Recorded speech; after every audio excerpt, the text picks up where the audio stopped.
વિદેશ જવા માટે તમે પાસપોર્ટ કઢાવવા ઈચ્છો છો, પણ ધ્યાનમાં રાખજો, ઓનલાઈન પાસપોર્ટ અરજીના નામે તમારી સાથે થઈ શકે છે ઠગાઈ.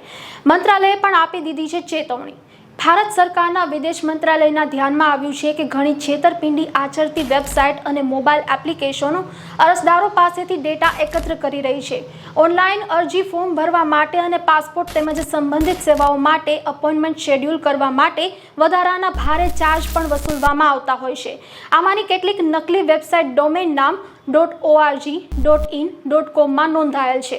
ભારત સરકારના વિદેશ મંત્રાલયની સત્તાવાર વેબસાઇટની મુલાકાત લેતા સૌપ્રથમ પાસપોર્ટના નામે છેતરપિંડી આચરતી આવી કેટલીક પોર્ટલ વિશે જાણકારી આપવામાં આવી છે, જેમાં indiaPassport.org, online passport india.com, passport India પોર્ટલ.in, પાસપોર્ટ ઇન્ડિયા ઇન, પાસપોર્ટ સેવા.in, અપ્લાય પાસપોર્ટ.org તેમજ પાસપોર્ટ કઢાવવા માટે આ પ્રકારના સમાન નામ ધરાવતી આવી ઘણી વેબસાઇટ છે.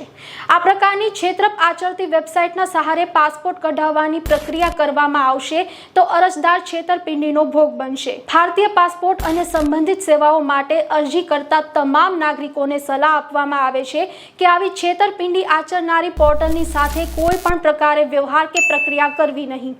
એટલું જ નહીં, આ પ્રકારની પોર્ટલની મુલાકાત લેવાથી પણ દૂર રહેવું જોઈએ. પાસપોર્ટ સેવાઓ માટે અરજી કરવા માટે ભારત સરકારના વિદેશ મંત્રાલયની સત્તાવાર વેબસાઇટ passportindia.gov.in છે, જેના દ્વારા જ પાસપોર્ટ માટેની કાયદેસરની પ્રક્રિયા કરવી. વૈકલ્પિક રીતે અરજદારો સત્તાવાર મોબાઈલ એપ્લિકેશન એમ પાસપોર્ટ સેવાનો પણ ઉપયોગ કરી શકે છે.